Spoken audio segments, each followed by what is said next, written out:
In the past month or two, I've heard from multiple people who are either anticipating becoming empty nesters or they already are empty nesters. And so in this episode, I want to share a little piece of our journey in that regard. If this is your first episode of the Intimate Marriage Podcast, I want to extend a really warm welcome. I'm glad you're here.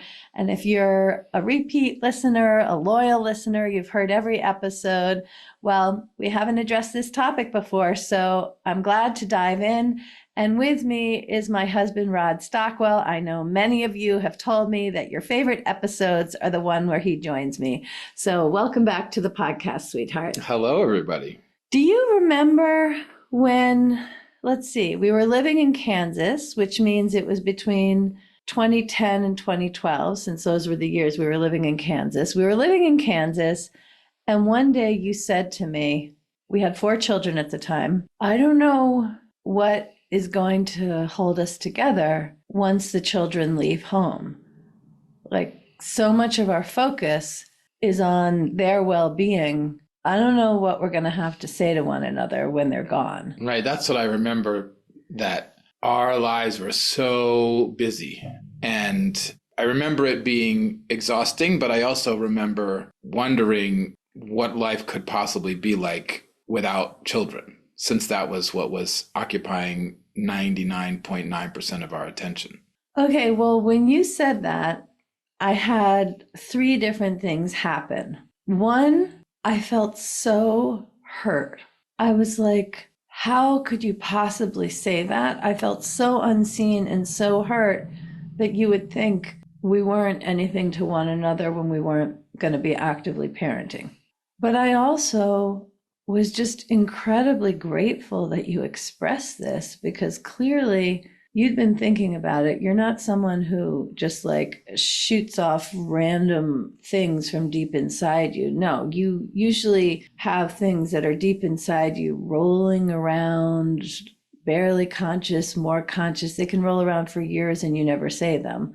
And so the fact that you actually expressed this, I did know it was a sign of love and devotion. Wanting to find something to feel excited about, wanting to connect with life together when there weren't children as an anchor and a focus. And then the third part of my response was like, well, it's a good thing.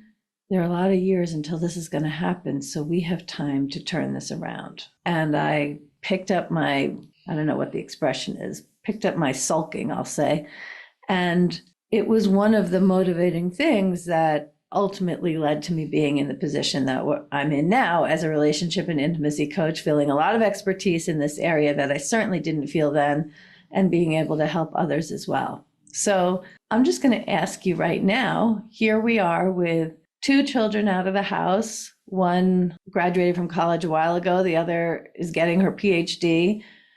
We have an 18-year-old who's going to graduate high school this year and head off. And we do also have a 12-year-old. So we're not really bona fide empty nesters, but going from 4 children. There's an end in sight, though. Yes, going from 4 children to one who's pretty self-sufficient. Yeah, it feels like what was very far away is pretty close. So how do you think about becoming empty nesters now? Totally differently. I think it's a combination of a natural process that happens with children. And I couldn't imagine what being a parent of teens or tweens and older was like when we had little children who were in or just out of diapers. And I think we've been deliberate. We've been deliberate since then to also focus on our desires. And the fact that we have now all these at least 10 years of experience serving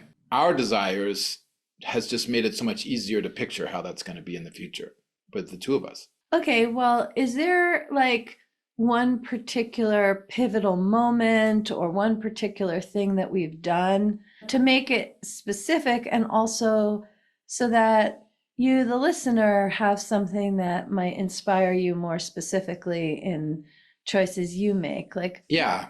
When we chose to go on an overnight date together, just the two of us, and arranged for everything else to be taken care of so that it was just you and me and the hotel room and whatever we wanted to do with our time. That was a little flavor and also just opened up so much. Yeah, and one of the rules that we set the first time we did that, I don't know that we would stick to that now, but we don't need to. But one of the rules we set was not to talk about the children. Like there was a lot that went into the logistics to prepare for us to be able to go have an overnight by ourselves. And then also for me to let go and just trust that the children would be where we left them when we got back.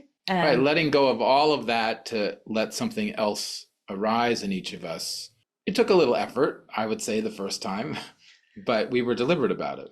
yeah, and actually, each of the times that we've gone and done an overnight in a hotel room by ourselves, well, most of them, certainly the initial ones, we would just start by taking a nap. And I really loved that we gave ourselves grace. You know, it would be very easy to get in our head and be like, well, we have time. Like, let's ravish one another's bodies and eat exotic foods that the children would never want and, you know, really make it memorable. And in fact, we were connected enough with ourselves and compassionate and realistic. And we would get to the hotel room and take a nap.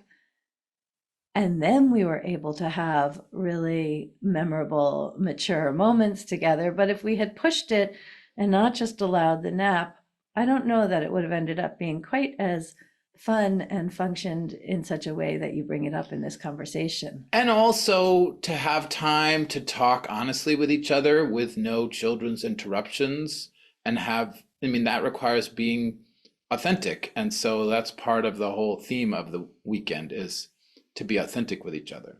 Yeah, so, you know, we have actually a very full weekend, and I had planned for this to be a fairly short and sweet episode. And I think it's just the beginning of this conversation. We'll have more to say, but I really hope that as you listen, your takeaway is that if you think there's going to be nothing for the two of you to say to one another when the children are out of the house, whether the children are already out of the house or they're leaving in a few months or in a decade, you absolutely can change it. It's just a matter of prioritizing it and pivoting attention. Anything that you would add to that? No, it's great. And try it. Just actually try it. And it can be awkward because it really is evolving the culture of your marriage to have these pockets and eventually massive amounts of time where it's just the two of you. And really, instead of being responsive to children's needs, it's a time to explore your own desires, which takes courage. And I'll just say that, you know, the other version of this is having a date night together once a week or once a month. But for us, it was nicer to have a longer period of time so we could actually emotionally move all the way into connection with each other. Absolutely. Well, thank you. And I look forward to our next conversation on this topic on the podcast. Till next time. And if you have any questions, you can go to the contact page of my website and send them to me or DM me on any of my social media. Any questions about empty nesting, we'll definitely include them in upcoming episodes. You can do that at alexandrastockwell.com/contact.